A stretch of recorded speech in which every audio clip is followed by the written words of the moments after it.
মৃত মানুষের কবরের সামনে বসে একটা বাচ্চা ভিক্ষা করে, স্যার 10টা টাকা দেন, রুটি খাবো, কলা খাবো, দেয় না। ওই লোকটা মৃত মানুষের কবরে গিয়ে 10,000 টাকা দিয়ে আসে। 10,000 টাকা দিয়ে বের হওয়ার পর দেখে ওই বাচ্চাটা মারা গেছে, যে 10 টাকা চাইছিল চা বিস্কুট খাওয়ার জন্য। এখন ওই লোকটা 3-4 হাজার টাকা দেয় তার কাফন দাফনের ব্যবস্থা করার জন্য। জীবিত অবস্থায় চাইছিল কত টাকা, মরার পর খরচ করতেছে কত, এখন 3-4 হাজার। আমাদের মারা মস্তিষ্ক এখন এমন হয়ে গেছে, জীবিত মানুষে মানুষ দিতে চায় না, মরা মানুষের জন্য জান দিয়ে দিতে চায়। জীবিত অবস্থায় চাইলো 10 টাকা, দেয় না। মরে যাওয়ার পর উনি দেয় 3,000, আরেকজনে দেয় 10,000, আরেকজন 5,000, তার লাশ পৌঁছানোর ব্যবস্থা করতে হবে। অথচ ছেলেটা কতক্ষণ করতেছে, 10টা টাকা দেন, 10টা টাকা দেন। আমাদের আগে অসুস্থ আজীব মস্তিষ্ক হয়ে গেছে। আমরা মাঝে মাঝে মান্যত করি অমুক মরা জায়গায় গিয়ে টাকা দিব, হারাম, স্পষ্ট হারাম। মরা জায়গায় টাকা দেবেন, মান্যত করা, এই মান্যত করেনও না, এই মান্যত আদায় হবে না। সেখানে যে টাকা দিচ্ছেন হারাম, এর কারণে আপনার গুনাহ হবে। মৃত্যুর পর শাস্তির জন্য আপনি অপেক্ষা করেন। মনে মনে ভাবতে পারেন আপনি নতুন করে এসে এই কথা বলতেছেন, ফাও ফাও, আপনার কথা মানি না। আমি বলছি না আপনি মানার জন্য, তবে আবেদন করতেছি মানার জন্য। মানলে ভালো, না মানলে খবর আছে। সুস্থ আমরা যারা আছি, আমাদের দায়িত্ব কর্তব্য হলো অসুস্থ মানুষের সেবা নিশ্চিত করা। বন্যা পরবর্তী সময় এমন অনেক মানুষ পাওয়া যাবে যারা 8 দিন 10 দিন বাহিরে আসতে পারে নাই, কোথাও যাইতে পারে নাই, অসুস্থ হয়ে গেছে, হসপিটালে যাইতে পারে নাই। এই তাদের সেবা নিশ্চিত করা, এটা দায়িত্ব কর্তব্য। আপাতত 4টা বিষয়ে খুব খেয়াল করতে হবে: খাদ্য, বস্ত্র, বাসস্থান, স্বাস্থ্য। খাদ্য, বস্ত্র, বাসস্থান, স্বাস্থ্য, এই 4টা বিষয় খুব গুরুত্ব দিতে হবে তাদের জন্য। তো বলছিলাম স্বাস্থ্য সেবা। তিরমিজির বর্ণনা, 2737 নম্বর হাদিস, 2737। قال رسول الله صلى الله عليه وسلم للمؤمن على المؤمن 6 خصال। রাসূলুল্লাহ সাল্লাল্লাহু আলাইহি সাল্লাম বলেন, একজন মুমিনের উপর আরেক মুমিনের জন্য 6টি হক আছে। বলেন তো আপনাদের জন্য আমার উপর কয়টি হক? আপনাদের উপর আমার জন্য কয়টি হক? 6টি। আবু দাউদের বর্ণনা, 4946 নম্বর হাদিস। قال رسول الله صلى الله عليه وسلم من يسر على معسر يسره الله عليه। কেউ যদি অভাবগ্রস্ত, কঠিন বিপদগ্রস্ত কোনো মানুষকে সহজ করে দেয়, তার পাশে দাঁড়ায়। আপনি একজনের ঋণ দিয়েছেন, ঘটনাচক্রে যারা ঋণ দিয়েছেন উনি বন্যার মধ্যে পড়ে গেছে। এখন এই বন্যার পরে ঋণ আদায় করার কথা, আপনি তো গত 10 দিন এর খবরই পান নাই। এখন আপনি বলেন তো মানুষ হিসাবে কি তার কাছ থেকে এখন ঋণ চাওয়াটা ঠিক হবে? বরং তাকে বলা, ভাইজান আমি বুঝতেছি আপনি বিপদে আছেন, আপনি ইনশাল্লাহ আবার ঘুরে দাঁড়ান, ব্যবসাটা আবার চালু করেন, কন্টিনিউ করেন, 5-6 মাস পরে আমার টাকাটা দিয়ে দিয়েন। এই যে তাকে আপনি একটু সুযোগ করলেন, সহজ করে দিলেন, একটা বিপদগ্রস্ত মানুষের একটা কঠিন বিষয় আপনি সহজ করে দিলেন, কিয়ামতের ময়দানে কঠিন বিপদ আল্লাহ সহজ করে দিবেন। আমি আপনাদের সামনে সূরাতুল মাইদার 2 নম্বর আয়াতের অংশ বিশেষ তেলাওয়াত করলাম। রাসূলুল্লাহ সাল্লাল্লাহু আলাইহি ওয়াসাল্লামের অসংখ্য হাদিস থেকে 3টি হাদিস পেশ করলাম। আয়াত হাদিসকে সামনে রাখলে আয়াত এবং হাদিসের মূল বিষয়বস্তু দাঁড়ায় একে অপরের পাশে দাঁড়ানো, একে অপরের সহযোগিতা করা, একজনের বিপদে অন্যরা সহযোগিতায় এগিয়ে আসা। এই আয়াত, এই হাদিস কেন আপনাদের সামনে পেশ করলাম? আমাদের বাংলাদেশে হঠাৎ করে কয়েকটি অঞ্চল সম্পূর্ণ অপ্রস্তুতভাবে তাদের এলাকাগুলা বন্যার পানিতে গাছপালা, পশু পাখি, এমনকি শিশু বাচ্চা, নারী পুরুষ অনেকেই ডুবে গিয়েছে। এই পরিস্থিতিতে কোটিপতি ব্যবসায়ী নিঃস্ব হয়ে গেছে। অঢেল সম্পত্তির মালিক হঠাৎ নিঃস্ব, অসহায় হয়ে গেছে। এই মানুষগুলার পাশে সারা বাংলাদেশ থেকে যে যেভাবে পারতেছে, যার যার অবস্থান থেকে সবাই তাদের পাশে দাঁড়ানোর চেষ্টা করতেছে, চলতেছে, এবং এই চেষ্টা অব্যাহত থাকবে ইনশাআল্লাহ। আয়াত হাদিসকে সামনে রাখলে আজকের আলোচনার বিষয়বস্তু দ্বারায় মানব সেবা করা। কি করা? মানব সেবা। মানব সেবা সম্পর্কে ভূমিকায় কয়েকটি কথা শুনি, এরপর মূল বক্তব্য আলোচনা করব। আল্লাহ তাআলা সূরা মাইদার 2 নম্বর আয়াতের অংশ বিশেষে বলেন, ওয়া তাআওয়ানু আলাল বিররি ওয়াত তাকওয়া, পুণ্যের কাজে এবং তাকওয়ার ক্ষেত্রে তোমরা একে অপরের সহযোগিতা করো। ওয়ালা তাআওয়ানু আলাল ইসমি ওয়াল উদওয়ান, গুনাহের কাজে সীমালঙ্ঘন এবং নাফরমানিতে একজন আরেকজনকে সহযোগিতা করো না। ওয়াত্তাকুল্লাহ, তোমরা আল্লাহকে ভয় করো। ইন্নাল্লাহা শাদীদুল ইকাব, নিশ্চয় আল্লাহ কঠিন শাস্তিদাতা। আবু দাউদের বর্ণনা 4944 নম্বর হাদিস। এই হাদিসটি আমি বলবো, বলার পর অনুবাদ আমরা সবাই মিলেমিশে করব। বলেন ইনশাআল্লাহ। قال رسول الله صلى الله عليه وسلم إن الدين النصيحة إن الدين النصيحة إن الدين النصيحة। আশা করি আপনারা এতটুকু বুঝেছেন যে একই বাক্য রাসূল সাল্লাল্লাহু আলাইহি সাল্লাম 3 বার বলেছেন। এক বাক্য কয়বার বলেছেন? 3 বার। এবার অনুবাদটা সবাই মিলে করি, চলেন। বলেন, অন্যের কল্যাণ কামনা করাই দিন। অন্যের কল্যাণ কামনা করাই দিন। অন্যের কল্যাণ কামনা করাই দিন। রাসূলুল্লাহ সাল্লাল্লাহু আলাইহি সাল্লাম বাক্যটি কয়বার বলেছেন? 3 বার। আমরা অনুবাদও শিখলাম কয়বার? 3 বার।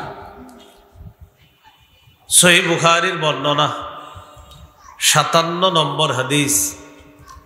এই হাদিসের বর্ণনাকারী জারীর ইবনে আব্দুল্লাহ রাদিয়াল্লাহু তাআলা তিনি বলেন, বায়াতু রাসূলুল্লাহি সাল্লাল্লাহু আলাইহি ওয়াসাল্লাম আলা ইকামিস সালাহ ওয়া ইতাইজ যাকাহ ওয়ান নুসহি লিকুল্লি মুসলিম।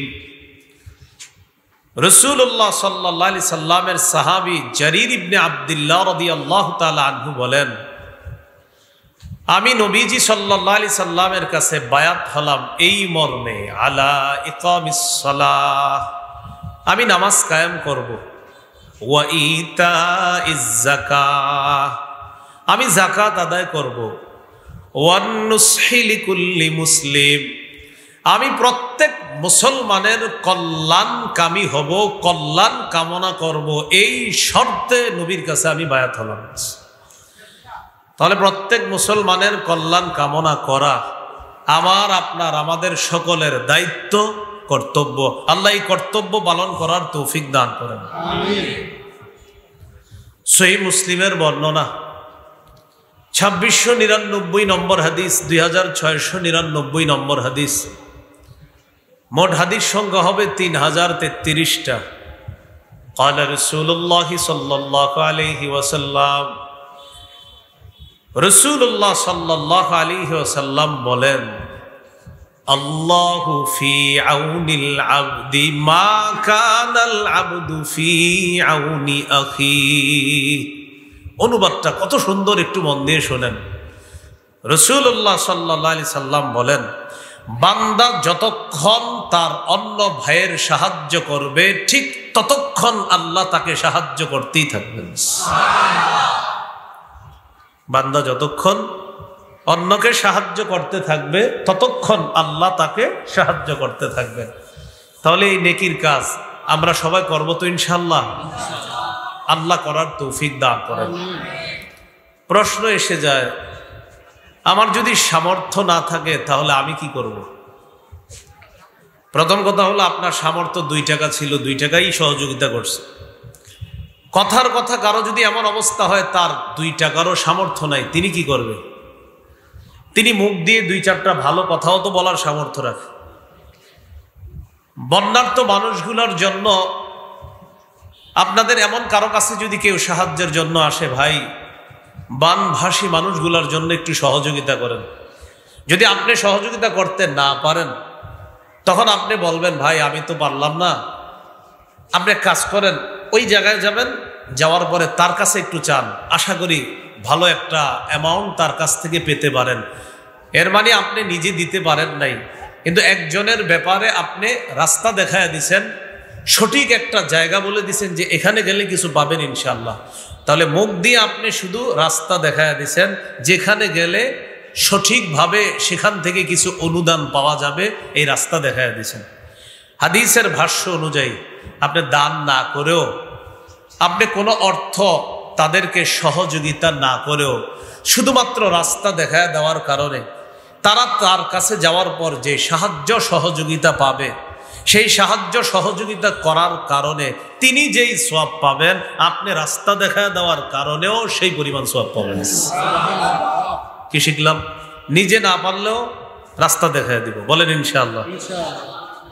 দলিল তিরমিজির বর্ণনা 2670 নম্বর হাদিস, 2670 নম্বর হাদিস।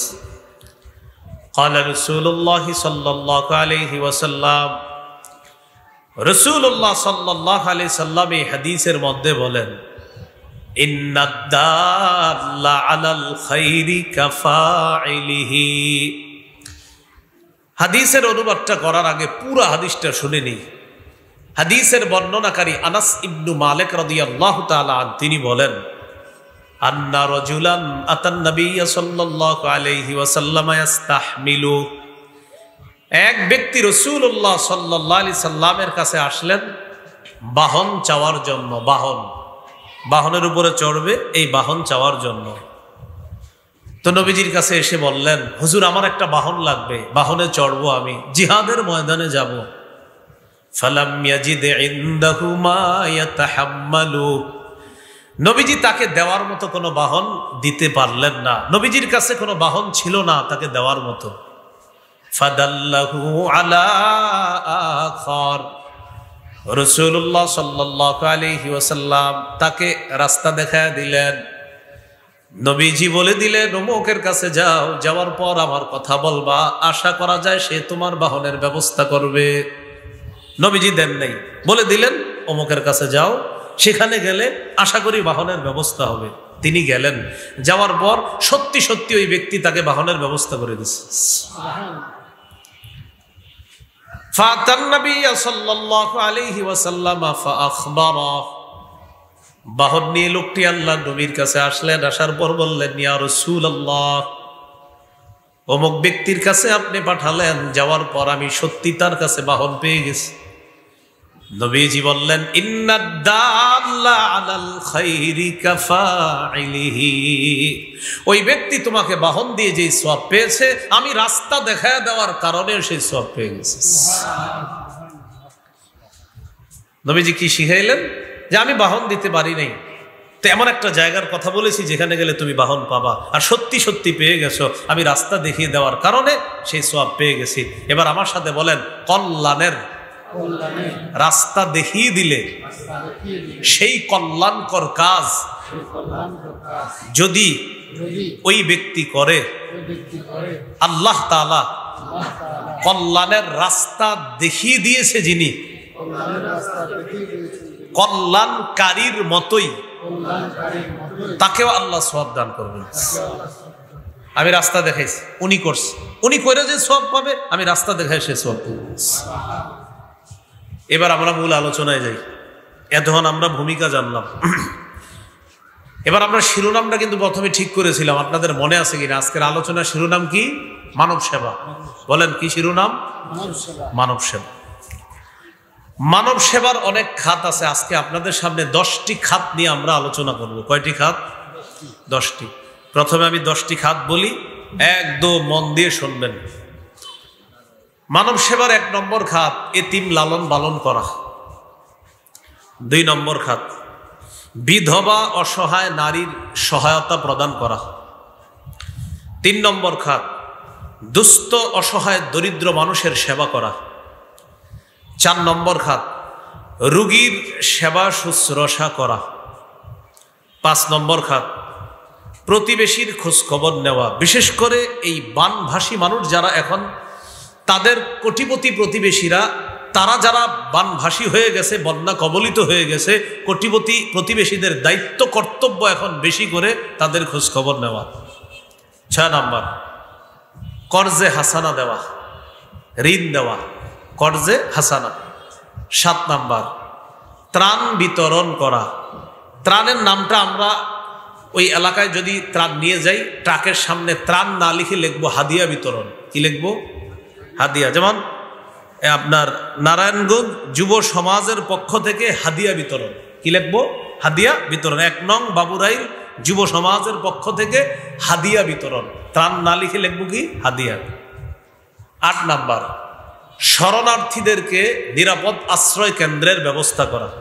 বন্যায় তার ঘর ডুবে গেছে, তার নিরাপদ আশ্রয় কেন্দ্রের ব্যবস্থা করতে হবে আমাকে, আপনাকে, আমাদেরকে। এটা আমাদের দায়িত্ব, আমাদের কর্তব্য। 9 নম্বর সুস্থ শরীরে স্বেচ্ছায় রক্তদান করা। 10 নম্বর সমাজ কল্যাণমূলক কাজ করা। সেটা এককভাবে করা যায়, সাংগঠনিকভাবে করা যায়। বাকি বন্যা সামনে রেখে এই কাজ এককভাবে না করে সাংগঠনিকভাবে করাটাই উত্তম। এই 10টি খাত বললাম। আমি একশ্বাসে আবার বলে দিচ্ছি, এরপর বিস্তারিত বলতেছি।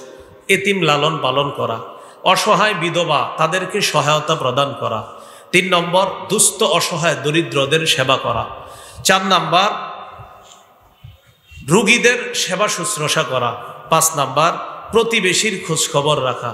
6 নম্বর কর্জে হাসানা দেওয়া। 7 নম্বর ত্রাণ বিতরণ করা, হাদিয়া বিতরণ।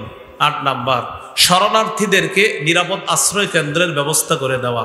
9 নম্বর স্বেচ্ছায় সুস্থ শরীরে রক্ত দেওয়া। 10 নম্বর সমাজ কল্যাণমূলক যে কোনো ভালো কাজ করা। এটা একা করা যেতে পারে, সাংগঠনিকভাবেও করা যেতে পারে। এই 10টি খাত নিয়ে আপনাদের সামনে এখন ইনশাল্লাহ কিছু কথা বলবো। 1 নম্বর খাত এতিমের লালন পালন করা। বন্যা পরবর্তীতে অনেক এতিম পাওয়া যাবে, ইতিমধ্যে পাওয়া গিয়েছে। যে বন্যায় তার মা হারিয়েছে, বাবা হারিয়েছে। মা বাবা ডুবে যাওয়ার সময় ওই বাচ্চাটারে ডেকের উপরে বসায় দিস, ডেকসির উপরে বসায় দিস। এই বাচ্চা ভাসতে ভাসতে আপনার কিনারায় গেছে। এখন এই এতিমকে লালন পালন করার দায়িত্ব কর্তব্য যারা সুস্থ মুসলমান আছে তাদের দায়িত্ব কর্তব্য। সূরা বাকারার 83 নম্বর আয়াতে আল্লাহ বলেন, লা তা'বুদুনা ইল্লাল্লাহ ওয়া বিল ওয়ালিদাইনি ইহসানা ওয়া দিল কুরবা ওয়াল ইয়াতামা ওয়াল মাসাকিন। আল্লাহ তাআলা বলেন, লা তা'বুদুনা ইল্লাল্লাহ, আল্লাহ ছাড়া কারো ইবাদত করবা না, আল্লাহ ছাড়া কারো ইবাদত করবা না। ওয়া বিল ওয়ালিদাইনি ইহসানা, পিতা মাতার প্রতি সদাচরণ করো। ওয়া দিল কুরবা, নিকট আত্মীয়ের প্রতি সদাচরণ করো। ওয়াল ইয়াতামা, এতিমের প্রতি সদ্ব্যবহার করো। ওয়াল মাসাকিন, যারা দরিদ্র অসহায় তাদের প্রতি সদ্ব্যবহার করো। এখানে আল্লাহ তাআলা অনেকগুলা খাত সম্পর্কে আলোচনা করেছেন। এর মধ্যে আল্লাহ তাআলা বিশেষভাবে এতিমদের কথা বলেছেন। তাদের লালন পালন করা, তাদের সাথে সদ্ব্যবহার করা, এটা আমাদের দায়িত্ব কর্তব্য। শুধু যে বন্যা কবলিত এলাকার এতিমদেরকে আমরা ভালো ব্যবহার করব এমন না। এই নারায়ণগঞ্জেও কোনো এতিম থাকলে তাদের সাথেও ভালো ব্যবহার করতে হবে। সূরা বাকারার 215 নম্বর আয়াতে আল্লাহ বলেন, ইয়াসআলুনাকা মাযা ইউনফিকুন, নবী তারা আপনার কাছে জানতে চায় তারা কি খরচ করবে, কোন খাতে তারা খরচ করবে। কুল মা আনফাকতুম মিন খাইরিন ফালিল ওয়ালিদাইন ওয়াল আকরাবিনা ওয়াল ইয়াতামা ওয়াল মাসাকিনি ওয়াবনিস সাবিল। সাহাবায়ে কেরাম আপনার কাছে জানতে চায় তারা কি খরচ করবে, কোন খাতে খরচ করবে। নবী আপনি বলেন, তোমরা যেই সমস্ত ভালো মালগুলা খরচ করো, এই মাল তোমরা খরচ করবা মা বাবার পিছনে। কার পিছনে? ওয়াল আকরাবিনা, নিকটাত্মীয়দের পিছনে। ওয়াল ইয়াতামা, এতিমদের পিছনে খরচ করবা। ওয়াল মাসাকিন, দুস্থ অসহায় দরিদ্রদের জন্য খরচ করবা। ওয়াবনিস সাবিল, মুসাফির সফরে বের হওয়ার পর হঠাৎ তার টাকা পয়সা শেষ হয়ে গেছে, তার জন্য তোমরা এই টাকা খরচ করবা। এই জায়গায় আল্লাহ তাআলা যাদের কথা বলছে, একজনও মরা না, সবাই জিন্দার। বলেন কাদের কথা বলছে? জীবিত। মা বাবার প্রতি টাকা পয়সা খরচ করতে বলছে কখন? জীবিত অবস্থায় তাদের প্রতি খরচ করতে হবে। তো সবগুলা জীবিত মানুষের কথা বলছে। আমাদের মাঝে অনেক সময় কি হয়, জীবিত মানুষের জন্য খরচ করি, অনেক সময় আমরা মৃত মানুষদেরকেও টাকা পয়সা দিয়ে আসি। কাজগুলা ঠিক না, এগুলা অন্যায়। মৃত মানুষের কবরের সামনে বসে একটা বাচ্চা ভিক্ষা করে, স্যার 10টা টাকা দেন, রুটি খাবো, কলা খাবো, দেয় না। ওই লোকটা মৃত মানুষের কবরে গিয়ে 10,000 টাকা দিয়ে আসে। 10,000 টাকা দিয়ে বের হওয়ার পর দেখে ওই বাচ্চাটা মারা গেছে, যে 10 টাকা চাইছিল চা বিস্কুট খাওয়ার জন্য। এখন ওই লোকটা 3-4 হাজার টাকা দেয় তার কাফন দাফনের ব্যবস্থা করার জন্য। জীবিত অবস্থায় চাইছিল কত টাকা, মরার পর খরচ করতেছে কত? এখন 3-4 হাজার। আমাদের মারা মস্তিষ্ক এখন এমন হয়ে গেছে, জীবিত মানুষে মানুষ দিতে চায় না, মরা মানুষের জন্য জান দিয়ে দিতে চায়। জীবিত অবস্থায় চাইলো 10 টাকা, দেয় না। মরে যাওয়ার পর উনি দেয় 3,000, আরেকজনে দেয় 10,000, আরেকজন 5,000। তার লাশ পৌঁছানোর ব্যবস্থা করতে হবে, অথচ ছেলেটা কতক্ষণ করতেছে 10টা টাকা দেন, 10টা টাকা দেন। আমাদের আগে অসুস্থ আজীব মস্তিষ্ক হয়ে গেছে। আমরা মাঝে মাঝে মান্যত করি অমুক মরা জায়গায় গিয়ে টাকা দিব, হারাম, স্পষ্ট হারাম। মরা জায়গায় টাকা দেবেন, মান্যত করা, এই মান্যত করেনও না, এই মান্যত আদায় হবে না। সেখানে যে টাকা দিচ্ছেন হারাম, এর কারণে আপনার গুনাহ হবে। মৃত্যুর পর শাস্তির জন্য আপনি অপেক্ষা করেন। মনে মনে ভাবতে পারেন আপনি নতুন করে এসে এই কথা বলতেছেন, ফাও ফাও, আপনার কথা মানি না। আমি বলছি না আপনি মানার জন্য, তবে আবেদন করতেছি মানার জন্য। মানলে ভালো, না মানলে খবর আছে।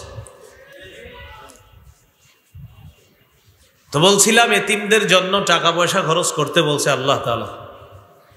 বিপরীত দিকে বন্যা কবলিত যেই সমস্ত এলাকা, এই এলাকা এমন কিছু এতিম পাওয়া যাবে যে এতিমের মা বাবা অনেক টাকা পয়সা ব্যাংকে রেখে গেছে।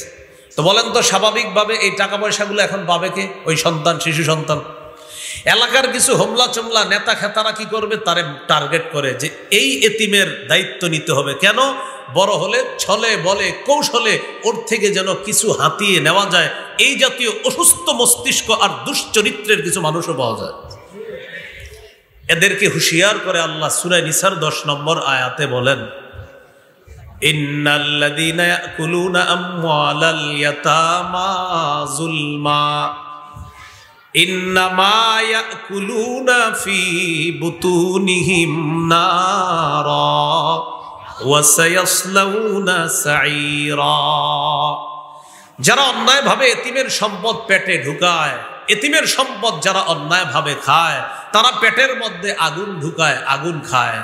এবার এক অংশ আমি বলি, আরেক অংশ আপনারা বলেন তো। যারা এতিমের সম্পদ খায় তারা কি খায়? যারা এতিমের সম্পদ পেটে ঢুকায় তারা পেটে কি ঢুকায়? আগুন ঢুকায়।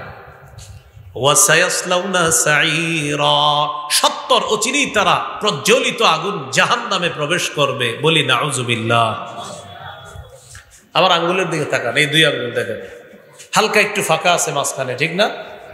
এই 2 আঙ্গুল হালকা ফাঁকা আছে না? আচ্ছা। সহিহ বুখারীর বর্ণনা 5304 নম্বর হাদিস।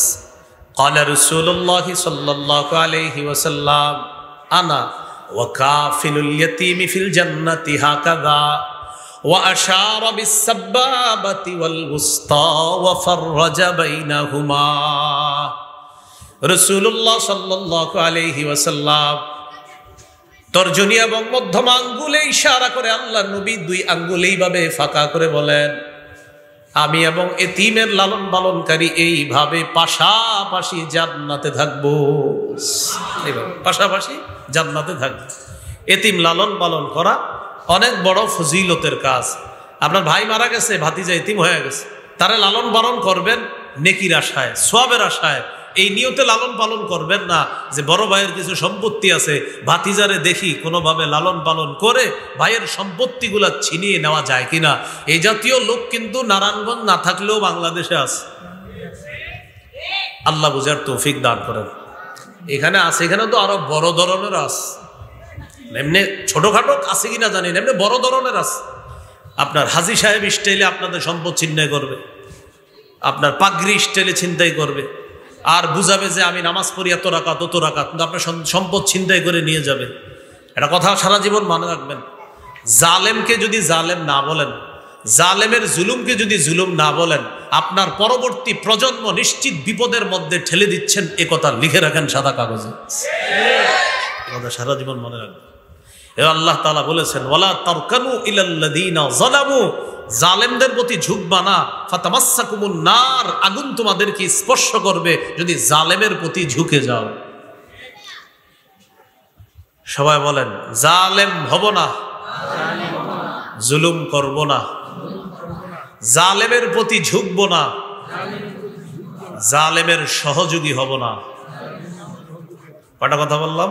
চারটা। বলেন, জালেম হব না, জুলুম করব না, জালেমের প্রতি ঝুঁকব না, জালেমের সহযোগী হব না। যদি জুলুম করি, বলেন যদি জুলুম করি, যদি জালেমের সহযোগিতা করি, আল্লাহর কোরআনের ঘোষণা আগুন স্পর্শ করবে। চান আগুন স্পর্শ করুক? এই জন্য আল্লাহর কাছে ডেলি 2 রাকাত অতিরিক্ত নফল নামাজ পড়ে বলবেন, আল্লাহ মরার আগে বাংলাদেশে কোরআনের হুকুমত দেখে যেতে চাই। বলবেন, আল্লাহ ইসলামী হুকুমত মৃত্যুর আগে দেখে যেতে চাই, আপনি কবুল করেন। যেমন অনেকে অনেক দোয়া করতেন আর বলতেন, হুজুর না মনে হয় হবে না, হয়ে গেছে।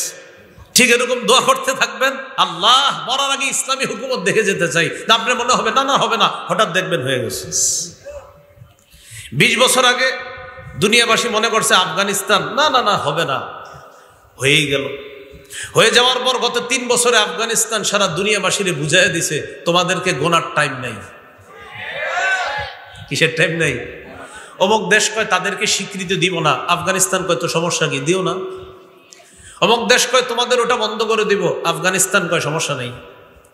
গত বছর সারা পৃথিবীতে মাঝে মাঝে আফগানিস্তানের মুদ্রার অবস্থান 3-3-এ এসে গেছে। 3-3 সারা দুনিয়া কি বলে, তোমারে সমর্থন করব না, তোমার পাশে থাকবো না।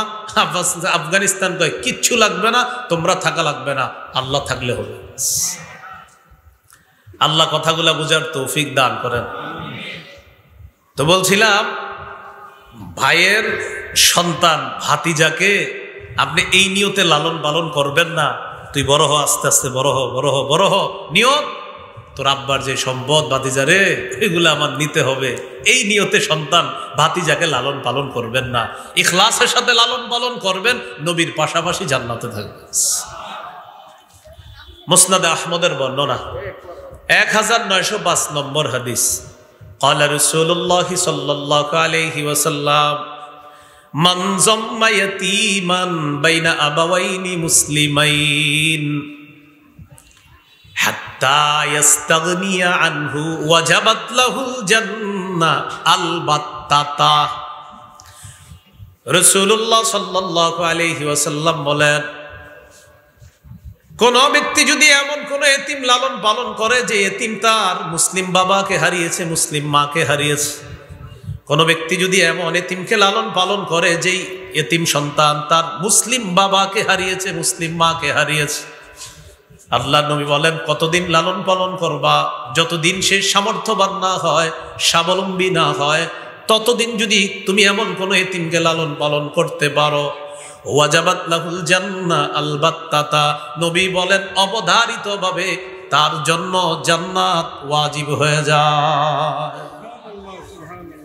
মুসলিম বাবা মুসলিম মা হারিয়েছে একজন এতিম, আর এমন একজন এতিমের লালন পালন আপনি করলেন কতদিন?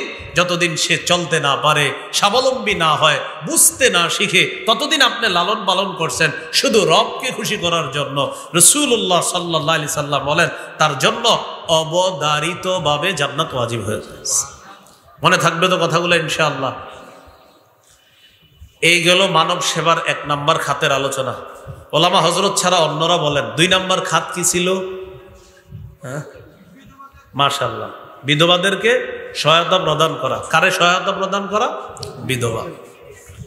এরা মন দিয়ে হলে কেন ইউটিউবাররা? কারণ এরা তো মার্ক করে রাখবে যে কোন অংশটার কাইটা দিতে হইবে, এই জন্য মন দিয়ে এরা বয়ান শুনে।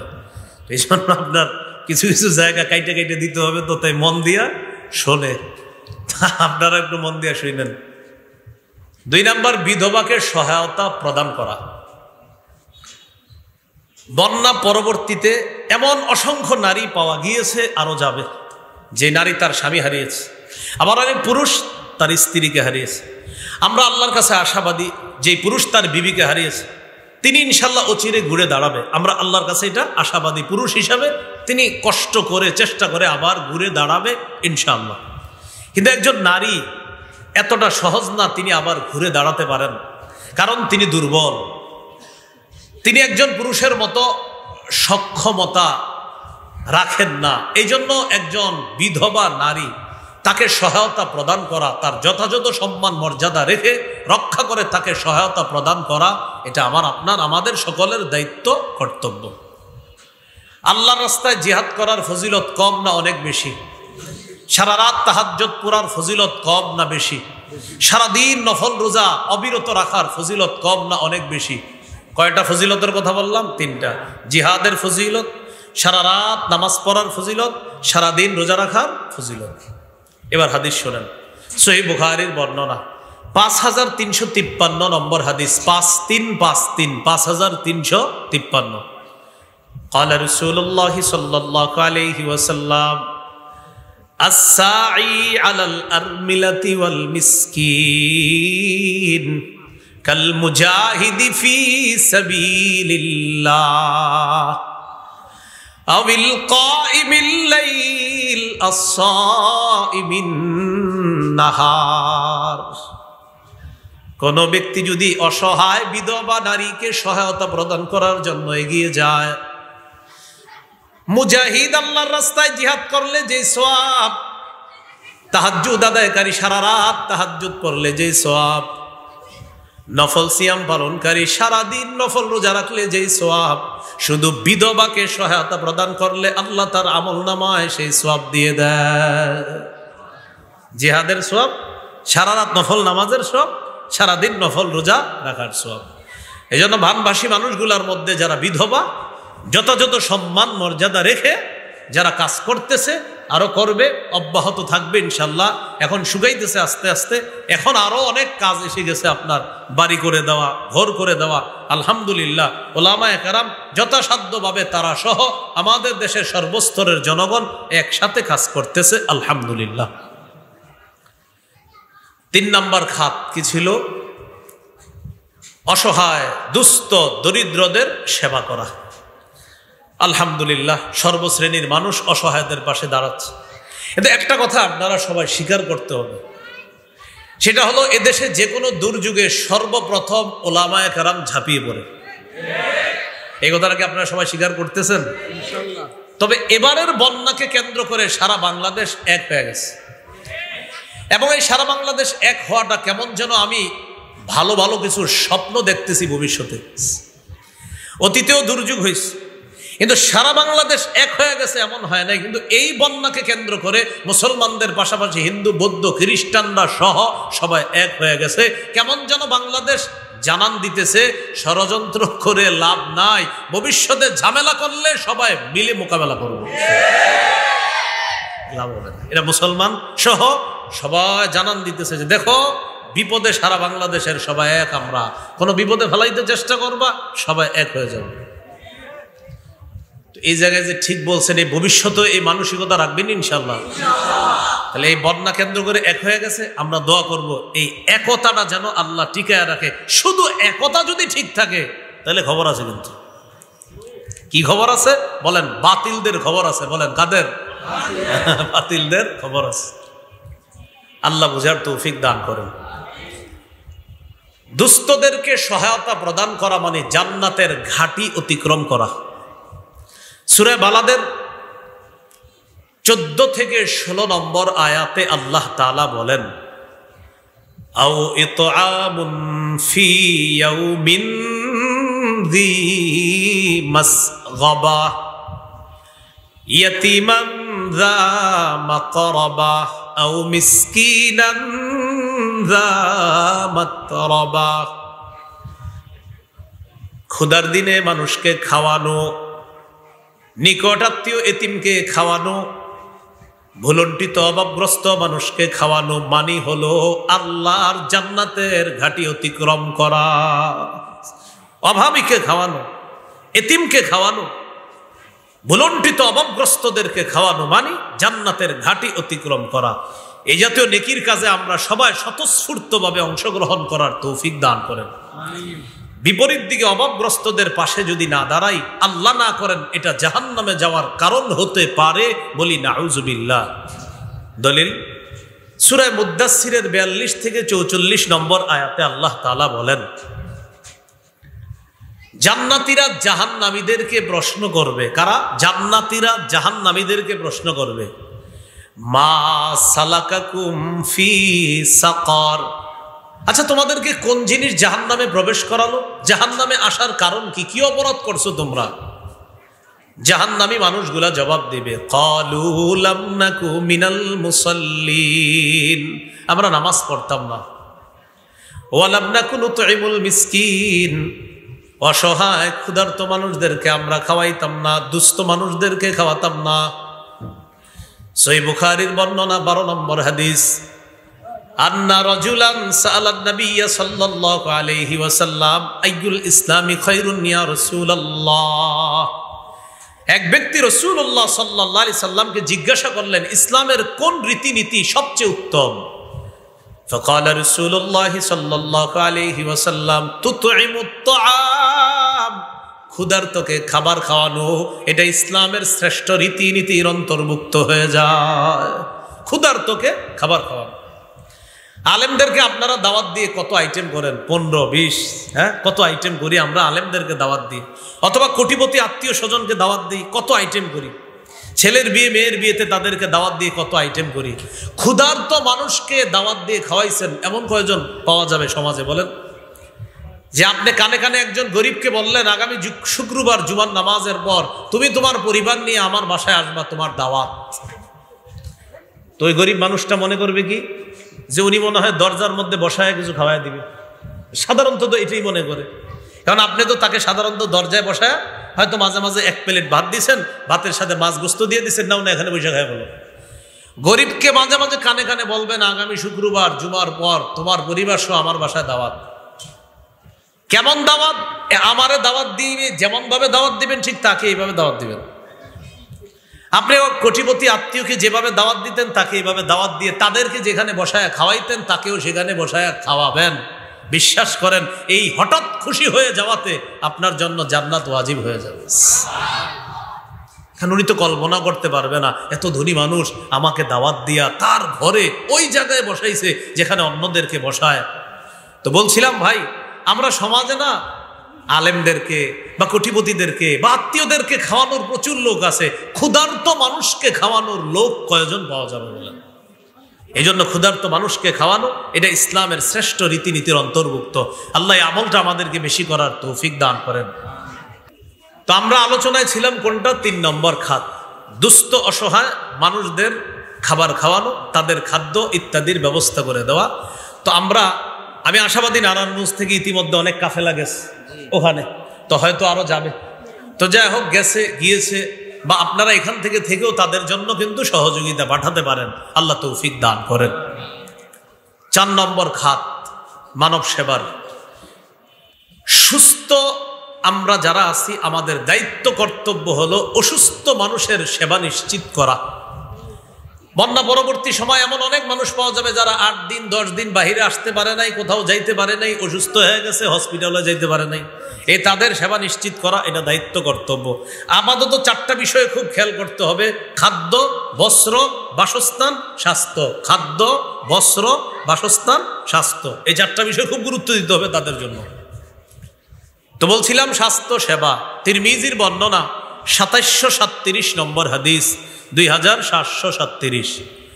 قال رسول الله صلى الله عليه وسلم للمؤمن على المؤمن 6 خصال। রাসূলুল্লাহ সাল্লাল্লাহু আলাইহি সাল্লাম বলেন, একজন মুমিনের উপর আরেক মুমিনের জন্য 6টি হক আছে। বলেন তো আপনাদের জন্য আমার উপর কয়টি হক? 6টি হক। আপনাদের উপর আমার জন্য কয়টি হক? 6টি হক। 1 নম্বর, ইয়াউদুহু ইদা মারিদ। যখন কোনো মুমিন মুসলমান অসুস্থ হবে তাকে দেখতে যাওয়া। 2 নম্বর, ওয়াশহাদুহু ইদা মাতা। কোনো মুসলমান মারা গেলে তার কাফন দাফনে অংশগ্রহণ করা। 3 নম্বর, ওয়ায়ুজিবুহু ইদা দাআ। দাওয়াত দিলে তার দাওয়াত গ্রহণ করা। ওজর না থাকলে দাওয়াত গ্রহণ করা। ওজর থাকলে ভিন্ন কথা, ওনার ওজর থাকতে পারে। তো ওজর না থাকলে কোনো মুসলমান দাওয়াত দিলে দাওয়াত গ্রহণ করা। এখানে একটা বিষয় ক্লিয়ার করে দেওয়া দরকার। নারায়ণগঞ্জ অনেক আসছি এই এলাকায় বয়ানে, মনে মনে এসে গেছে অনেকের, তো আপনি তো একদিনও খান নাই আমাদের এলাকায় এসে, এটা আসতে পারে অনেকের মনে। আমার ওজর আছে এই জন্য আমি খাই না ভাই। তো এই জন্য বললাম 3 নম্বর, ওয়ায়ুজিবুহু ইদা দাআ। দাওয়াত দিলে, ওজর না থাকলে দাওয়াত গ্রহণ করা। তো আপনাদের যাদের মনে প্রশ্ন আছে আপনি খান না কেন, আমার ওজর আছে এই জন্য আমি এই দাওয়াতটা গ্রহণ করতে পারি না। 4 নম্বর, ওয়ায়ুসাল্লিমু আলাইহি ইদা লাকিয়া। মুসলমানের সাথে সাক্ষাৎ হলে তাকে সালাম দেওয়া। এবার একটা জোরে কথা বলবো আমরা, বলেন সবাই, আমরা সালামের অপেক্ষা করব না, আমরাই প্রথমে সালাম দিব। আবার আমরা সালামের অপেক্ষা করব না। অহংকার থেকে মুক্ত থাকার জন্য আমরাই প্রথমে সালাম দিব। সবাই শুধু সালামের অপেক্ষা করে, সালামের অপেক্ষা না, আমি সালাম দিব, অপেক্ষা না। মাদ্রাসার হুজুর মোহতামিম সাহেবরা এসে বিচার দেয়, আপনার মক্তবের ছাত্রগুলো আমার সালাম দেয় না। তো হুজুরে বুদ্ধি করে বলে, আপনি দিছেননি? না, আমি তো দেই না। তো আপনি কেন দেন না? এই জন্য অনেকে এরকম অভিযোগ নিয়ে আসে, আপনার ছাত্রগুলা সালাম দেয় না। সব খালি হুজুরকে দোষ আর মাদ্রাসার ছাত্রকে দোষ, আর কারো দোষ নাই। 6 বছর 7 বছরে বাচ্চা বুঝেই বা কি, এর ব্যাপারে এসে নালিশ করে ছেলেগুলা সালাম দেয় না। তো আমারে কে কিন্তু নালিশ করেন না, করলে এত সুন্দর সুন্দর জবাব আল্লাহ বের করে দেয় আমার মুখ দিয়ে, যে আপনি কিন্তু একদম হাসি মুখ কালো হয়ে যাবেন। যেমন আমাকে যদি এসে বলেন যে মাদ্রাসার ছোট্ট বাচ্চারা সালাম দেয় না, তা আমি বলতে পারি আপনাকে, কখন দেখলেন? কার বললেন না? ওই দিন আমি বাজারে যাইতেছিলাম ওদের সামনে দিয়ে, ওরা ওই দোকানের সামনে বসা, আমার সালাম দেয় না। তো আমি জবাবে বলবো, হাদিসে আসছে যিনি যাবে, যারা বসা তাদেরকে সালাম দিবে। তো আপনি তো যাইতেছিলেন, ওরা বসা ছিল, আপনি সালাম দেন নাই কেন? তখন কি হবে? হাসি মুখটা চুপ হয়ে যাবে। এগুলো বিষয়। অনেক সময় এসে বিচার দেয়, আপনার ছাত্রগুলো নামাজে ডিস্টার্ব করে, মাদ্রাসার হুজুরদেরকে বিচার দেয়। তো ছোট মানুষ, 6-7 বছর বয়স, ওরা একটু দুষ্টামি করতেই পারে। আমার কাছে কেউ বললে আমি বলি, আপনি দেখলেন কিভাবে ও যে দুষ্টামি করে নামাজে? আর বললেন না, সামনের কাতার ওই কোনায় ও দুষ্টামি করতেছে, তো আপনি এইখানে মনে করেন। আমি তখন আমাদের মাদ্রাসায় হেদায়েতুন নাহু জামাতে পড়ি মিরপুরে। এক ভাই সত্যি সত্যি মুসলিম বাজার মসজিদ, বিশাল বড় মসজিদ, এক ছাত্রের ব্যাপারে উনি চিল্লাচিল্লি শুরু করছে, এই ছেলেটা ডিস্টার্ব করে। তো উনি যেখানে দাঁড়াইছে আর ছাত্ররা দুষ্টামি করছে ওই কোনায়। এখন নামাজে বলেন উনি এখান থেকে ওই কোনায় কিভাবে দেখছে? উনি এখানে, ছাত্র দুষ্টামি করছে ওই কোনায়, তাও কোনো আওয়াজের দুষ্টামি না যে আওয়াজ হয়েছে এই জন্য হয়তো কান গেছে, আওয়াজ না, হয়তো ও ওখানে হাত এরকম এরকম করছে, কিছু একটা করছে। তো উনি বলতেছে খালি ডিস্টার্ব করে। আমি বললাম ঠিক আছে, কিন্তু আপনি দেখলেন কিভাবে? ও যে দুষ্টামিটা করলো এটা দেখলেন কিভাবে? ওর অপরাধ আপনি দেখলেন কিভাবে? হাসি মুখ কালো হয়ে যায়। এজন্য আমি আপনাদেরকে বলছি, সালাম আমরাই আগে দিব, অহংকার থেকে মুক্ত থাকার জন্য। বলেন ইনশাআল্লাহ। হাদিসে আসছে, আল বাদি বিস সালাম বারিউম মিনাল কিব। অহংকার থেকে ওই ব্যক্তি নিরাপদ যে প্রথম সালাম দেয়। 4 নাম্বার, ওয়ায়ুসাল্লিমু আলাইহি ইদা লাকিয়া। সাক্ষাৎ হলে সালাম দেওয়া।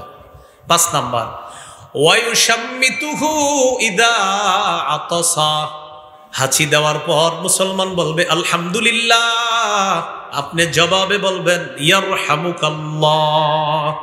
হাঁচি দেওয়ার পর উনি বলবে আলহামদুলিল্লাহ, আপনি বলবেন ইয়ারহামুকাল্লাহ। 6 নাম্বার ওয়ায়ানসাহু লাহু ইদা গাবা আও শাহিদা, মুসলমান আপনার সামনে থাক অথবা পিছনে থাক, সদা সর্বদা তার কল্যাণ কামনা করা, এটা আপনার দায়িত্ব, কর্তব্য। এই 6টার মধ্যে 1 নাম্বার, অসুস্থ হলে তার সেবা শুশ্রূষা করা, তাকে দেখতে যাওয়া। এই আমলটা আমরা সবাই করব ইনশাআল্লাহ। সহিহ বুখারীর বর্ণনা 5373 নম্বর হাদিস। এই হাদিসে 3টি হুকুম দিছে রাসূলুল্লাহ সাল্লাল্লাহু আলাইহি ওয়াসাল্লাম। قال رسول الله صلى الله عليه وسلم أطعم الجائع وعود المريض وفك العانية। রাসূলুল্লাহ সাল্লাল্লাহু আলাইহি সাল্লাম বলেন, তোমরা ক্ষুধার্ত ব্যক্তিকে খাওয়াও, ওয়াউদুল মারিদ, অসুস্থ ব্যক্তির সেবা শুশ্রূষা করো। 3 নম্বর ওয়াফুকুল আনিয়া, যারা নিরপরাধ তাদেরকে জেলখানা থেকে ছুটানোর ব্যবস্থা করো। যারা নিরপরাধ, এমন মানুষ পাবেন জেলে আপনি, ও 15 বছর 12 বছর জেলে, জিজ্ঞেস করবেন কেন, ও বলবে আমি নিজেও জানি না। এই কথার কথা যদি এই দেশে থাকে, খোঁজ নিয়ে দেখেন আপনি, যদি থাকে, এরকম থাকলে আপনি বলবেন বুখারীতে আসছে রাসূল সাল্লাল্লাহু আলাইহি সাল্লাম বলেন নিরপরাধ মানুষকে ছুটানোর ব্যবস্থা করো। এটা হলো রাসূল সাল্লাল্লাহু আলাইহি সাল্লামের দিক নির্দেশনা। জান্নাতের ফল বাগানের ফল কারা কারা খাইতে চাই? আমিও খাইতে চাই, বলেন ইনশাআল্লাহ। আপনার রাসূলুল্লাহ সাল্লাল্লাহু আলাইহি সাল্লাম কি বলে দেখেন, সহিহ মুসলিম 2568 নম্বর হাদিস, 2568। قال رسول الله صلى الله عليه وسلم من عاد مريضا لم يزل في غرفة الجنة حتى يرجع। কোন মুসলমান যদি অন্য কোন মুসলমানকে দেখতে যায়, রোগীর সেবা শুশ্রূষা করতে যায়, আল্লাহ নবী বলেন ওই ব্যক্তি ফিরে আসার আগ পর্যন্ত জান্নাতের ফল বাগানের মধ্যে ফল আহরণ করে বেড়ায়। রোগী দেখতে গেছেন তো দেখা আসার আগ পর্যন্ত কেমন যেন জান্নাতের ফল বাগানে ছিলেন, এর মানে নবী বুঝাই আমল করলে মরার পর জান্নাতের ফল বাগানে ফল আহরণ করতে থাকবে। এখন মানুষ রোগী দেখতে যায় না, 2 কেজি মালটা নেওয়া লাগবে, এই জন্য রোগী দেখতে যায় না। আপনি মালটা নেওয়া লাগবে না, এমনি দেখতে যান, গিয়ে একটু বললেন আল্লাহ তোমারে সুস্থ করুক, আল্লাহ তোমারে ভালো রাখুক, এতটুকু তো বলতে পারবেন। এইটুকু করেন, আল্লাহ কথাগুলো আমল করার তৌফিক দান করেন। কিয়ামতের ময়দানে আল্লাহ তাআলা বলবেন আমি অসুস্থ, তুমি আমারে দেখতে আসো নাই। আল্লাহ বলবে কিয়ামতের মাঠে। সহিহ মুসলিমের 2569 নম্বর হাদিস। এই হাদিসের মধ্যে আছে قال رسول الله صلى الله عليه وسلم يقول الله يوم القيامة يا ابن آدم مرضت فلم تعدني। আল্লাহ তাআলা বলবেন হে আদম সন্তান, আমি অসুস্থ হলাম, তুমি আমাকে দেখতে আসো নাই, আমার সেবা শুশ্রূষা করো নাই। কে বলবে? বলেন কে বলবে? আবার কে বলবে? বান্দা বলবে কাইফা আউযুকা ওয়া আনতা রাব্বুল আলামিন। আল্লাহ আপনি না বিশ্ব জগতের রব, আপনি কি অসুস্থ হননি? আপনি তো বিশ্ব জগতের রব, আপনি তো অসুস্থ হন না, আপনাকে আবার কি সেবা শুশ্রূষা করব? আল্লাহ তাআলা বলবেন আমা আলিমতা আন্না আবদি ফুলানান মারিদা ফালাম তাউদহু। তুমি কি জানতে না আমার অমুক বান্দা অসুস্থ হয়েছে, তুমি তাকে সেবা শুশ্রূষা করো নাই, তাকে দেখতে যাও নাই, তুমি জানো না এই কথা, তুমি কেন গেলা না? আমা আলিমতা আন্নাকা লাউ উত্তাহু লাওয়াজাদতানি ইনদা। তুমি যদি অসুস্থ ব্যক্তিকে দেখতে যাইতা, তার সেবা শুশ্রূষা করতা, তার জন্য যদি দোয়া করতা, সেখানে গিয়ে 2-4টা দোয়া করে যদি তুমি চলে আসতা, সেখানে ওই রোগীর কাছে আমি আল্লাহকে তুমি পেয়ে যাইতা। তাহলে ভাই রোগী আল্লাহ তাআলা বলবে আমি অসুস্থ হয়েছি, তুমি দেখতে আসো নাই। উদ্দেশ্য হলো আমার বান্দা অসুস্থ হয়েছে, তুমি দেখতে যাও নাই। কথাগুলার গুরুত্ব অনুধাবন করার তৌফিক দান করেন। কয় নাম্বার গেল? 4 নাম্বার। মানব সেবার 5 নম্বর খাত প্রতিবেশীর খোঁজ খবর রাখা। তো বলছিলাম বানভাসী মানুষগুলা যারা এখন, তাদের কোটিপতি আত্মীয় স্বজন যারা আছে, আপাতত ওই প্রতিবেশীর খোঁজ নেওয়া তাদের খুবই দায়িত্ব, কর্তব্য। সহিহ বুখারীর 6015 নম্বর হাদিসের বর্ণনা। قال رسول الله صلى الله عليه وسلم মা যালা জিবরিলু ইউসিনি বিল জার হাত্তা যানানতু আন্নাহু সায়ুওয়ারিসুহু। নবীজি বলেন জিবরিল আমিন আমাকে প্রতিবেশীর হক আদায় করতে এত বেশি বলছে, এত বেশি বলছে, এত বেশি বলছে। নবী আপনি প্রতিবেশীর হক আদায় করেন, নবী আপনি প্রতিবেশীর হক আদায় করেন, নবী আপনি প্রতিবেশীর হক আদায় করেন। নবীজি বলেন এত বেশি বলছে আমাকে, আমি ধারণা করে ফেললাম না জানি আল্লাহর পক্ষ থেকে জিবরিল আমিন আমাকে এসে এই কথা বলে ফেলে যে প্রতিবেশীকেও মিরাজ দিবেন। প্রতিবেশীকে কি দিবেন? যদিও প্রতিবেশীকে মিরাজ দিতে হবে না, কিন্তু নবীজি বলেন এত বেশি প্রতিবেশীর হক আদায় করতে বলছে, আমি টেনশনে পড়ে গেলাম না জানি আল্লাহ কখন বলে ফেলে যে প্রতিবেশীকে মিরাজও দিবেন। এটা আল্লাহ কিন্তু বলে নাই, কিন্তু নবীজি বলেন এত বেশি আমাকে প্রতিবেশীর হক আদায় করতে বলছে। প্রতিবেশীর হক আদায় করবো তো ইনশাল্লাহ।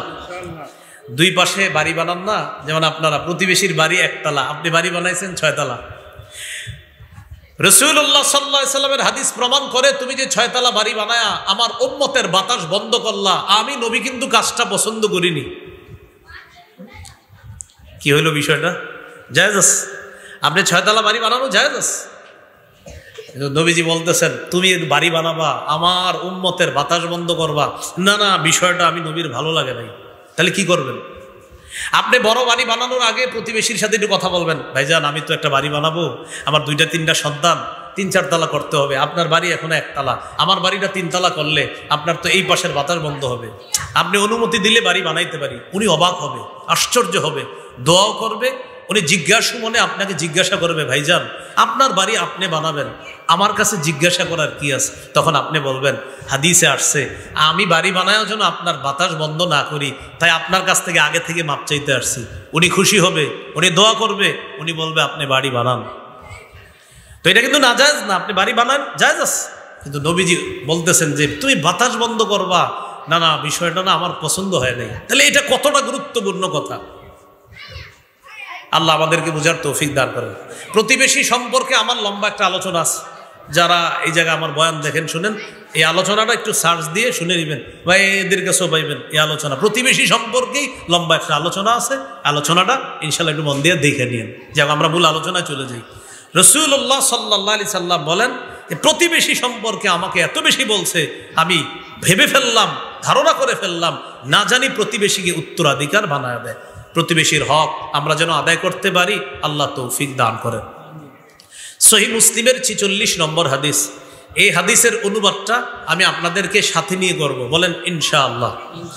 ক্বালা রাসূলুল্লাহ সাল্লাল্লাহু আলাইহি ওয়াসাল্লাম ওয়াল্লাহি লা ইউমিনু, একবার ওয়াল্লাহি লা ইউমিনু, দুইবার ওয়াল্লাহি লা ইউমিনু, একই বাক্য কয়বার? 3 বার। বলেন আল্লাহর কসম সে মুমিন না, আল্লাহর কসম সে মুমিন না, আল্লাহর কসম সে মুমিন না। কয়বার বলছে নবীজি সাল্লাল্লাহু আলাইহি ওয়াসাল্লাম কথাটা? সাহাবীরা প্রশ্ন করলেন কিলা মান ইয়া রাসূলুল্লাহ, হুজুর সে কে যে মুমিন নয়? فقال رسول الله صلى الله عليه وسلم الذي لا يأمن جاره بوائقه, যে ব্যক্তির অনিষ্টতা থেকে তার প্রতিবেশী নিরাপদ নয় সে মুমিন নয়, সে মুমিন নয়, সে মুমিন নয় যার অনিষ্টতা থেকে তার প্রতিবেশী নিরাপদ নয়। নবীজি বলেন আল্লাহর কসম সে মুমিন নয়, সে মুমিন নয়, সে মুমিন। সিলসিলাতুস সহিহা একটা হাদিসের কিতাব, এই কিতাবের 146-149 নম্বর হাদিস, এই হাদিসের মধ্যে আছে قال رسول الله صلى الله عليه وسلم ليس المؤمن الذي يشبع وجاره جائع إلى جنبه। রাসূলুল্লাহ সাল্লাল্লাহু আলাইহি সাল্লাম বলেন ওই ব্যক্তি ইমানদার নয় যে উদর পূর্ণ করে খায়, পেট ভরে খায়, কিন্তু তার প্রতিবেশী ক্ষুধার্ত থাকে, সে মুমিন না। নবীজি বুঝাইতে চায় আমার একজন উম্মত না খেয়ে আছে আর তুমি পেট ভরে খাইলা, এটা কেমন কাজ করলা তুমি? নবীজি বলেন কোন উম্মত তুমি পেট ভরে খাইলা আর পেট ভরপূর্ণ করলা, আমার উম্মতটা 2 দিন না খেয়ে আছে, তুমি একবারও খোঁজ খবর নিলা না, আর তুমি কেমন ইমানদার? নবী বলেন সে মুমিন না যে পেট ভরে খায় আর তার পার্শ্ববর্তী ইমানদার ক্ষুধার্ত থাকে। ভাই একটু খোঁজ খবর নিয়েন সবার। আপনাদের বাসা বাড়ি আছে, এরকম রাস্তাঘাটে অনেক অসহায় ছেলে মেয়ে পাবেন, রাস্তাঘাটে ঘুমায়, আশেপাশে ঘুমায়, খাবার পায় না, ক্ষুধার্ত থাকে, কখনো আপনারে বলেও না, হয়তো ক্ষুধার জ্বালা এরা সহ্য করে ফেলেছে, মাঝে মাঝে চুপি চুপি বিরিয়ানির প্যাকেট কিনে দিয়ে দিন। বলেন ইনশাআল্লাহ। আল্লাহ আমল করার তৌফিক দান করেন। কয় নম্বর গেল? 5 নম্বর। মানব সেবার 6 নম্বর খাত কর্জে হাসানা দেওয়া। অনেক মানুষ নিঃস্ব হয়ে গেছে। ফেনীর একজন 8 কোটি টাকার মাছের ঘের শেষ। কয় কোটি? 8 কোটি। বাস বেচারা সব শেষ। তো এটা তো তারটা আমরা জানছি দিকে বললাম, আরো তো অনেক মানুষ আছে। আপনার দোকান ডুবছে, এরপরে আপনার 2 তলা মার্কেট ডুবে গেছে। তো এই মার্কেটে কত মানুষের দোকান, কোটি কোটি টাকা লস খেয়ে গেছে। এখন তাদের আত্মীয় স্বজনের মধ্যে যারা কোটিপতি, তারা চাইলে তাদেরকে কর্জে হাসানা দিতে পারে, এই বলে যে তুমি আবার ঘুরে দাঁড়াতে পারবা যখন, তখন টাকাগুলো পরিশোধ করবা ইনশাল্লাহ। কর্জে হাসানা দিলে এটা আবার ফেরত পাবে, কিন্তু সদকা করলে কিন্তু ফেরত পায় না, ঠিক না? ইবনে মাজার 2430 নম্বর হাদিস, রাসূলুল্লাহ সাল্লাল্লাহু আলাইহি সাল্লাম বলেন, মামিন মুসলিমিন ইউকরিজু মুসলিমান কারজান মাররাতাইন ইল্লা কানা কা সাদাকাতিহা মাররাতান। কোন মুসলমান যদি অন্য কোন মুসলমানকে 2 বার কর্জে হাসানা দেয়, যেই কর্জে হাসানাটা সে আবার ফেরত পাবে, এই 2 বার কর্জে হাসানা দেওয়ার কারণে আল্লাহ তাকে একবার সদকা না করেও সদকার সওয়াব দিয়ে দিবে। আপনি কিন্তু সদকা করেন নাই, দিবেন কর্জ, এটার সওয়াব সদকার হিসাবে আল্লাহ আপনাকে দিবেন। এইগুলো কর্জে হাসানা। 7 নম্বর ত্রাণ বিতরণ বা হাদিয়া বিতরণ করা। এটা আলহামদুলিল্লাহ চলতেছে। সহিহ মুসলিমের বর্ণনা 2699 নম্বর হাদিস, খুতবায় যে হাদিসটা পড়ছে, ক্বালা রাসূলুল্লাহ সাল্লাল্লাহু আলাইহি ওয়াসাল্লাম, মান নাফাসা আন মুমিনিন কুরবাতাম মিন কুরাবিদ দুনিয়া। কোন ব্যক্তি যদি কোন মুমিনের দুনিয়াবি একটা পেরেশানি দূর করে, বলেন কোন মুমিনের কি দূর করে? ভাই সবাই মন দিয়া মোহাম্মদের সাথে বলি, কি দূর করে? কোন দুনিয়াবি পেরেশানি দূর করে। কয়টা? একটা। বলেন কয়টা পেরেশানি? নাফাসাল্লাহু আনহু কুরবাতাম মিন কুরাবি ইয়াউমিল কিয়ামাহ। আল্লাহ তাআলা কিয়ামতের ময়দানে তার কঠিন একটা পেরেশানি দূর করে দিবেন। আবু দাউদের বর্ণনা 4946 নম্বর হাদিস, ক্বালা রাসূলুল্লাহ সাল্লাল্লাহু আলাইহি ওয়াসাল্লাম, মান ইয়াসসারা আলা মু'সিরিন ইয়াসসারাহুল্লাহু আলাইহি। কেউ যদি অভাবগ্রস্ত, কঠিন বিপদগ্রস্ত কোনো মানুষকে সহজ করে দেয়, তার পাশে দাঁড়ায়। আপনি একজনের ঋণ দিয়েছেন, ঘটনাচক্রে যারা ঋণ দিয়েছেন উনি বন্যার মধ্যে পড়ে গেছে। এখন এই বন্যার পরে ঋণ আদায় করার কথা, আপনি তো গত 10 দিন এর খবরই পান নাই। এখন আপনি বলেন তো, মানুষ হিসাবে কি তার কাছ থেকে এখন ঋণ চাওয়াটা ঠিক হবে? বরং তাকে বলা, ভাইজান আমি বুঝতেছি আপনি বিপদে আছেন, আপনি ইনশাল্লাহ আবার ঘুরে দাঁড়ান, ব্যবসাটা আবার চালু করেন, কন্টিনিউ করেন, 5-6 মাস পরে আমার টাকাটা দিয়ে দিয়েন। এই যে তাকে আপনি একটু সুযোগ করলেন, সহজ করে দিলেন, একটা বিপদগ্রস্ত মানুষের একটা কঠিন বিষয় আপনি সহজ করে দিলেন, কিয়ামতের ময়দানে কঠিন বিপদ আল্লাহ সহজ করে দিবেন। 8 নাম্বার শরণার্থীদেরকে আশ্রয় দেওয়া। আলহামদুলিল্লাহ মসজিদ মাদ্রাসায় তালাশ করেন, শিশু পাবেন, নারী পাবেন, মুসলিম পাবেন, হিন্দু পাবেন, বৌদ্ধ খ্রিস্টানদেরকেও মসজিদে পাবেন, মাদ্রাসায় পাবেন। এটা কি প্রমাণ করে? ইসলাম যদি রাষ্ট্র ধর্ম হয়ে যায়, আর রাষ্ট্রে যদি ইসলাম কায়েম হয়ে যায়, মুসলমানও শান্তিতে থাকবে, অন্য ধর্মের মানুষও শান্তিতে থাকবে। বুঝে ঠিক না? না বুঝে? আমি যে ওয়াজটা করে গেলাম এটা এখানে রাখলে হবে না, আপনি হেঁটে হেঁটে প্রত্যেককে বলতে হবে, ভাই ইসলাম যদি কায়েম হয়ে যায় তুমিও শান্তিতে থাকবা, আমিও থাকবো। রিক্সাওয়ালারও বলবেন, ভাই দোয়া করবা ইসলাম যেন কায়েম হয়, তুমিও শান্তিতে থাকবা, আমিও শান্তিতে থাকবো, হিন্দুও শান্তিতে থাকবে, অন্য ধর্মের মানুষগুলাও শান্তিতে থাকবে। আপনার হিন্দু কলিগ আছে অফিসে চাকরি করে, তাকেও বুঝান, ভাই ইসলাম কায়েম হলে তুমিও ভালো থাকবা, আমিও ভালো থাকবো। আল্লাহ কথাগুলা বেশি বেশি প্রচার করার তৌফিক দান করেন। তো তাদের প্রতি দয়া প্রদর্শন করা। আবু দাউদের 4941 নম্বর হাদিস, ক্বালা রাসূলুল্লাহ সাল্লাল্লাহু আলাইহি ওয়াসাল্লাম, ইরহামু মান ফিল আরদ ইয়ারহামকুম মান ফিস সামা। দুনিয়াবাসীর প্রতি দয়া করো, আসমান ওয়ালা তোমাদের প্রতি দয়া করবে। সহিহ বুখারীর 7273 নম্বর হাদিস, ক্বালা রাসূলুল্লাহ সাল্লাল্লাহু আলাইহি ওয়াসাল্লাম, লা ইয়ারহামুল্লাহ মান লা ইয়ারহামুন নাস। যে মানুষের প্রতি দয়া করে না, আল্লাহ তার প্রতি দয়া করে না। আমরা বেশি থেকে বেশি তাদের প্রতি অনুগ্রহ যেন প্রদর্শন করতে পারি, আল্লাহ তৌফিক দান করেন। 9 নম্বর খাত, স্বেচ্ছায় সুস্থ শরীরে রক্ত দেওয়া। একজন মানুষকে যদি আপনি রক্ত দেওয়ার কারণে তার জীবন বেঁচে যায়, সারা দুনিয়ার মানুষকে বাঁচানোর সওয়াব পাবেন। সূরা মাইদার 32 নম্বর আয়াত, মান আহইয়াহা ফাকান্নামা আহইয়ান নাসা জামিআ। কেউ যদি একজন নিরপরাধ মানুষের জীবন বাঁচায়, আল্লাহ তাআলা তার জন্য কোরআনে ঘোষণা করেন, কেউ যদি একটা মানুষের জীবন বাঁচায় কেমন যেন সে সারা পৃথিবীর মানুষের জীবন বাঁচায়।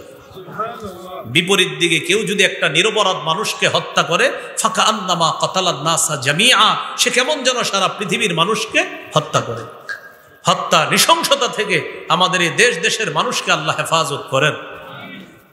10 নম্বর, সমাজ কল্যাণমূলক কাজ করা। এটা এলাকা মাশাআল্লাহ, এই যে সামাজিক যুব সমাজ যারা, এরা শুধু মাহফিলই করে না, এরা সমাজের অন্য অনেক কাজ করে, ভালো ভালো কাজ। তো এই কাজগুলা বর্তমানে তাদের পাশেও এটা করা যায়। এটা সাংগঠনিকভাবে হতে পারে, একাও হতে পারে। বলছিলাম বর্তমানে সাংগঠনিকভাবে করা এটাই উত্তম। এর সবচাইতে শ্রেষ্ঠ দৃষ্টান্ত হলো 25 বছর বয়সে মুহাম্মদুর রাসূলুল্লাহ সাল্লাল্লাহু আলাইহি সাল্লাম, 25 বছর বয়স থেকেই রাসূল সাল্লাল্লাহু আলাইহি সাল্লাম মানবিক যেই সমস্ত কাজগুলো আছে, মানবতার সেবা, অসহায় মানুষদের পাশে দাঁড়ানো, বিধবাদের পাশে দাঁড়ানো, যারা ক্ষুধার্ত তাদের পাশে দাঁড়ানো, যারা বোঝা বহন করতে পারে না তাদের বোঝা বহন করা, যাদের পোশাক নাই তাদের পোশাকের ব্যবস্থা করে দেওয়া। আমাদের নবী নবুয়তের প্রকাশ ঘটানোর আগে থেকেই এই সামাজিক কাজগুলা আল্লাহ রসুল করতেন। সেই ধারাবাহিকতায় এখনো আমরা করছি, করব যতদিন আমরা হায়াতে থাকব। মুসলমান কখনো আমরা কারো অশান্তি কামনা করব না, আমরা সবার শান্তি কামনা করে আল্লাহকে বলবো, আল্লাহ আমাদের এই দেশটা যেন পরিপূর্ণ শান্তিতে চলে আসে, এই জন্য এই দেশে আপনি ইসলামী হুকুমত চালু করে দেন। আল্লাহ তাআলা আমাদের সকলেরই মনের নেক বাসনাগুলা যেন পূরণ করেন।